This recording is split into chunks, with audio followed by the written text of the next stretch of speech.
ఏంటంటే నిన్న మన ప్రతిపక్ష నాయకుడు జగ్గిరెడ్డి గారు ఒక మీటింగ్లో చెప్పడం జరిగింది, ఎన్నో అవకతవకలు జరుగుతున్నాయి అని. అసలు అవకతవకలు అనేది ఈ రాజ్యాంగాన్ని ఇంతలాగా బష్టపట్టించింది ఎవరని అడుగుతున్నాం. గత ప్రభుత్వంలో మీరు చేసిన అవినీతి ప్రతి ఊరి ప్రతి ఓడికి తెలిసే కనీని అనగానే మెజార్టీ 57,000 ఓట్లు మన సత్యానంద రావడం జరిగింది. అలాగే రాష్ట్ర వ్యాప్తంగా 151 సీట్లు మీరు 11 సీట్లకు ఎలా వచ్చారు? మీరు అంతా సక్రమంగా పరిపాలన చేసి ఉంటే మీరు అంత దిగజారిపోయిన పరిస్థితి ఉంటుందా? మీరు ఏదో చెయ్యాలి, నేను జిల్లా అధ్యక్షుడిగా ఉన్నాను, ఏదో నిందలేయాలని మీరు వేయడం తప్ప వాస్తవాలు మీరు తెలుసుకుని మాట్లాడండి. ఎందుకంటే రాజకీయాలు అతీతంగా మనం చేస్తున్న డెవలప్మెంట్ని మీరు హర్షించాలి. ఏమన్నా తప్పులు ఏమన్నా ఉంటే మాకు చెప్పి దాన్ని మీరు సరిదిద్దుకున్నా చేయాలి తప్ప మీరు ఇలా మీ ఇష్టం వచ్చినట్టు మీ సమావేశాలు బట్టి మీరు ఇలా మాట్లాడటం సరికాదు. మేము కూడా మీ మీద ఎన్నో ఆరోపణలు చేయగలం. మీరు గతంలో చేసినటువంటి ఆరోపణలు ఎన్నో ఉన్నాయి. మట్టి ఇసుక ఎక్కడ కాకుండా మొత్తం మన నియోజకవర్గంలో ఎక్కడ ఉంటే అక్కడ మట్టి ఇసుకని కూడా ఎవరికీ లెక్క అదుపు చెప్పకుండా మీ ఇష్టం వచ్చినట్టు కొట్టారు. అవన్నీ అందరూ చూశారు. చూసిన గురించే ఈ రోజున మనం జరిగిన ఎలక్షన్లో మీకు 57,000 ఓట్లు, 1, 2 కాదు, నియోజకవర్గ చరిత్రలో 57 ఓట్లతో మీరు ఓటమి జరిగింది. దాన్ని మీరు అంగీకరించి ప్రతిపక్ష నేతగా మీరు సమన్వయం పాటించి ప్రభుత్వ విధానాల్లో కానీ అలాగే వేరే దాంట్లో ఏమైనా అవతకలు జరిగితే మీరు చెప్పండి, మీకు దాన్ని మేము యాక్సెప్ట్ చేస్తాం. అలాగే వాడిపల్లి టెంపుల్ గురించి మీరు చెప్తున్నారు. అయ్యో ఒకసారి మీరు వాడిపల్లి టెంపుల్కి వచ్చి మీరు చూడండి. మేము వచ్చాక ఎంత డెవలప్మెంట్ చేసామన్నది మీరు కళ్ళుకు వస్తే ఒకసారి మీకు మేము చూపిద్దాం. లేదంటే మీరు ఎక్కడ రమ్మంటే అక్కడ మేము వస్తాం. ఇలా ప్రాకార మండపం చుట్టూ లైన్లు, క్యూ లైన్లు కానివ్వండి, లేకపోతే అన్నదాన భవనం కానివ్వండి, లేకపోతే ప్లే ఓవర్స్ కానివ్వండి, అక్కడ 10 ఎకరా 80 సెంట్లు మళ్ళీ పూర్తి దాన్ని కూడా పార్క్ మళ్ళీ సెపరేట్ రోడ్డు ఇవ్వడం కానీ ఎన్ని, ఇది వచ్చే సంవత్సరకాలంలో సత్యానందరావు గారు చాలా ప్రతిరోజు కూడా 2-3 గంటలు గుడి మీద దృష్టి పెట్టి అలా గుడిని డెవలప్ చేయాలనే ఉద్దేశంతో ఇలా ఫ్రీ ఉచిత బస్సులు వేసాం.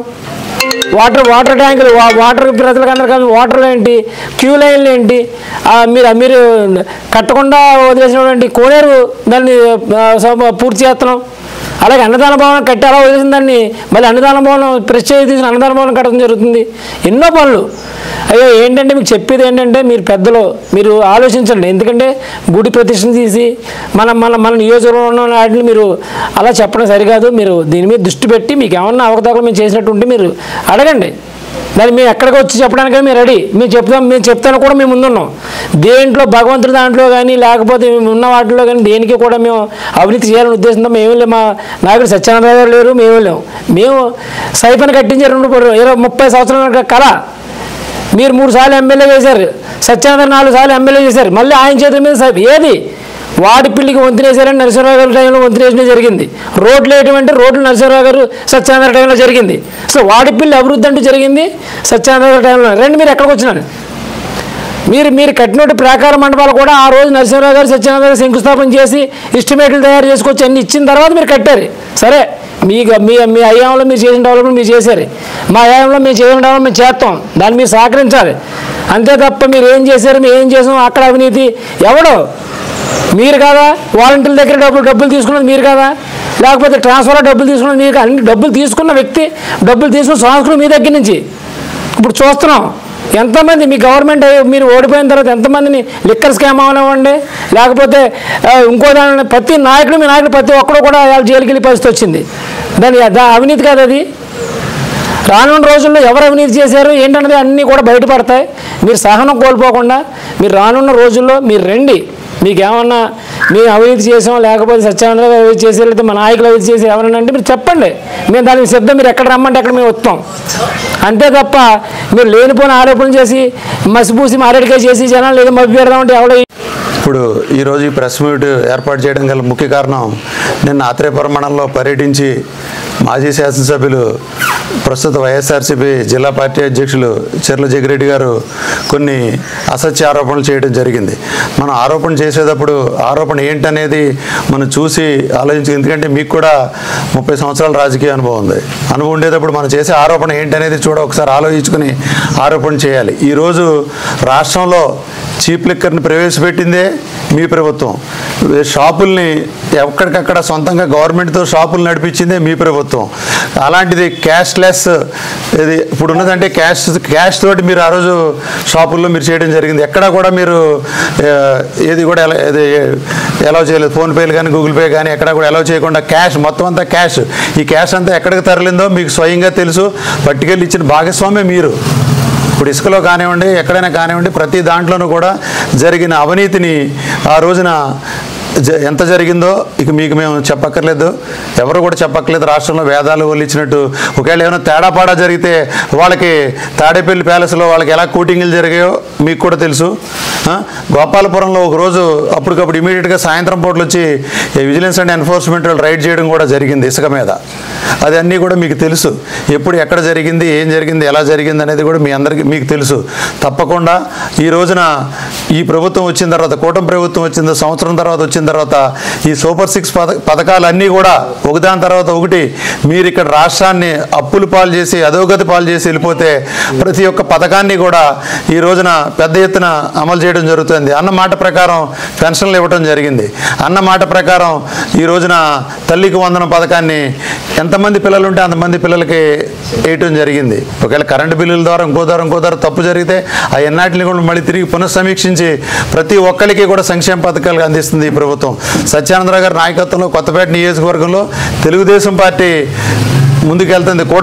కూటమి నాయకులందరినీ కలుపుకుని నియోజకవర్గ అభివృద్ధి పదంలో ముందుకు తీసుకెళ్తానికి ఉదాహరణ ఇందాక గబ్బర్ సింగ్ గారు చెప్పినట్లుగా ఈ సైఫర్ నిర్మాణం 30 ఏళ్ళు ఎవరూ చేయలేని సైఫర్ నిర్మాణం చేసాం. దానికి సంబంధించి కూడా ఇంకా మిగతా పనులు పెండింగ్ ఉంటే కూడా అది మన కాలం డ్రైనేజీలది కూడా వ్యవస్థ కూడా మురుగు వ్యవస్థ కూడా లేదంటే కూడా నిన్న అప్పటికప్పుడు పలివెల డ్రైన్కి సత్యానందరావు గారు 14 లక్షల రూపాయలు గ్రాంట్ తీసుకురావడం జరిగింది. దాన్ని కూడా త్వరలో పనులు మొదలుపెట్టి ఈ ముంపు అనేది లేకుండా, రైతాంగానికి ముంపు అనేది లేకుండా చేయడం జరుగుతుంది. కొన్ని రాజకీయ నాయకులు పబ్బం గడుపుకుందామని చెప్పి చేసే కార్యక్రమాలు తప్పితే కానీ ఇప్పుడు ఇళ్ల స్థలాలు ఆత్రేయపురం మండలంలో ఇళ్ల స్థలాల పేరిట ఎంత మోసం జరిగింది, ఇళ్ల స్థలాలు పూడ్చున్నామని చెప్పి ఎంత మోసం జరిగింది అనేది కూడా గత ప్రభుత్వంలో అందరికీ తెలిసిందే. మీరు గతంలో కూడా వాడపల్లి దేవస్థానం పైన ఆరోపణలు చేశారు. ఆరోపణల్ని ఇదే వేదిక ద్వారా కూడా ఖండించాం. దానికి మళ్ళీ తిరిగి సమాధానం ఏమీ లేదు. మీ దగ్గర నుంచి తిరిగి సమాధానం ఏది కూడా రాలేదు. ఎందుకంటే ఎక్కడైనా రాజకీయాలు చేయొచ్చు, దేవుడి దగ్గర రాజకీయాలు వద్దు. నేను దేవస్థానం చైర్మన్గా ఉన్నప్పుడు మీరు స్థానిక శాసనసభ్యులుగా మీరు సహకరించారు, మేము ఎలాగ అభివృద్ధి చేసాం మీరు చూశారు. అట్లాగే మీ చైర్మన్గా ఉన్నప్పుడు మేము ఏ విధమైన విమర్శ చేయలేదే. ఎక్కడ కూడా 5 ఏళ్ళు కూడా ప్రభుత్వాన్ని ఎక్కడ దేవస్థానాన్ని రాజకీయాల్లోకి తీసుకురాలేదే, ఎప్పుడు కూడా విమర్శ చేయలేదే. అట్లాంటి దాన్ని అక్కడ ఏం జరిగినా కూడా దాన్ని ఒక దేవాలయం దాన్ని పవిత్రంగా ఉంచాలనే ఉద్దేశంతో కార్యక్రమాలన్నీ ముందుకు తీసుకెళ్ళి సహకరించేవి తప్ప ఆ దేవాలయం మీద ఎక్కడ కూడా విమర్శలు అనేది చేయటం జరగలేదు. ఈ రోజున దేవాలయం మీద విమర్శలు చేయటం అనేది చాలా తప్పుడు సంస్కృతికి నిదర్శనం. మీరు ఎక్కడెక్కడ చేసినా ఇప్పుడు తిరుపతి కాడి నుంచి ఎక్కడ చేసినా చూడ దేవాలయాల్లో బోళంత అవినీతి జరిగింది వైసీపీ ప్రభుత్వంలో. అది ఎంత జరిగిందనేది ఏం జరిగిందనేది మీ అందరికీ తెలుసు. ఈరోజు టిక్కెట్ల కుంభకోణం కాడి నుంచి ప్రతి కుంభకోణం కూడా తిరుపతిలో కూడా జరిగింది. ఇక్కడ కూడా మన నియోజకవర్గంలో కూడా ప్రతి దాంట్లోనూ కూడా ఎన్ని కబ్జాలు జరిగినాయో ఏమేం జరిగింది అనేది భూస్వాముల యొక్క ఎంతోమంది పేదలు ఎంతోమంది బ్రాహ్మణులు చాలా బాధతోటి కూడా ఉండి చేసుకొచ్చారు తప్పితే మేము ఎక్కడ కూడా ఎవరిది కబ్జా చేయలేదు, మేము ఎవరిది కూడా ఏం చేయలేదు. ఉందాయని రాజకీయాన్ని నడుపుకుంటా ఆత్రేయపురం మండలంలో చాలా ఈరోజు ఛాలెంజ్ చేసి చెప్తున్నాం. వాడపల్లి టెంపుల్ని పూర్తి స్థాయిలో అభివృద్ధి అప్పుడు మేమే చేసాం, ఇప్పుడు కూడా మేమే చేస్తాం, చేసి చూపిస్తాం. రాబో రోజుల్లో ఈరోజు రాష్ట్ర స్థాయిలోనే టెంపుల్కి ఒక విధమైన ఇది వచ్చింది. డీసీ స్థాయికి టెంపుల్ వెళ్ళింది. అదే స్థాయిలో రేపొద్దున జరుగుతూ ఉంది. మీరు కొన్ని చిన్న జిమ్మిక్కులు చేసి లేనిపోని చిన్న పేపర్లతోటి ఈ పాలకవర్గం వాళ్ళు ఉంటారు ఏళ్ళు ఉంటారు అనే ఒక రాసి మాకు సృష్టించాలని ప్రయత్నం చేస్తున్నారు. అట్లాంటి ఏమి జరగవు, అవన్నీ తప్పది. పాలకవర్గం చైర్మన్ ఎట్టి పరిస్థితుల్లోనూ కూడా మున్నూరు వెంకటరాజు గారి గబ్బర్ సింగ్ గారికి ఇవ్వడం జరుగుతుంది. అందులో ఏ మాత్రం కూడా తేడా లేదు. నేను ఏదో ట్రై చేశానని ఇదనేది అవన్నీ కాకమ్మ కబుర్లు.